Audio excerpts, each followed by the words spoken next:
Presiden Prabowo Subianto memberikan mandat khusus kepada Wakil Presiden Gibran Rakabuming Raka untuk menangani berbagai persoalan kompleks di Papua.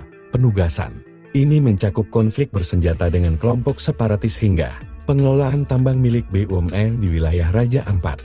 Gibran disebut sempat terkejut saat diminta mengemban tugas itu. Namun ia menanggapi secara normatif.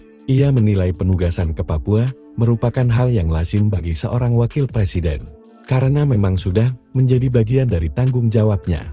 Di sisi lain, pernyataan Menteri Koordinator Bidang Hukum, HM, dan Imigrasi Yusril Esa Mahendra memunculkan wacana pembentukan kantor wakil presiden di Papua. Menurut Yusril, ini akan menjadi kali pertama presiden memberikan tugas khusus semacam ini kepada Wapres, dan demi efektivitas pelaksanaan tugas tersebut, keberadaan kantor permanen di Papua menjadi hal yang masuk akal.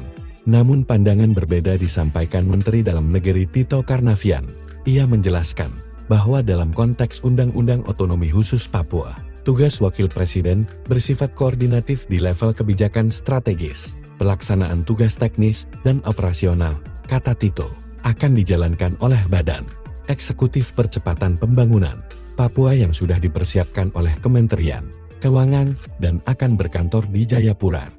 Tito menilai bahwa wakil presiden tidak perlu berkantor di Papua secara langsung, karena konsep yang diatur dalam undang-undang menempatkan Wapres hanya sebagai pengarah, bukan pelaksana teknis harian.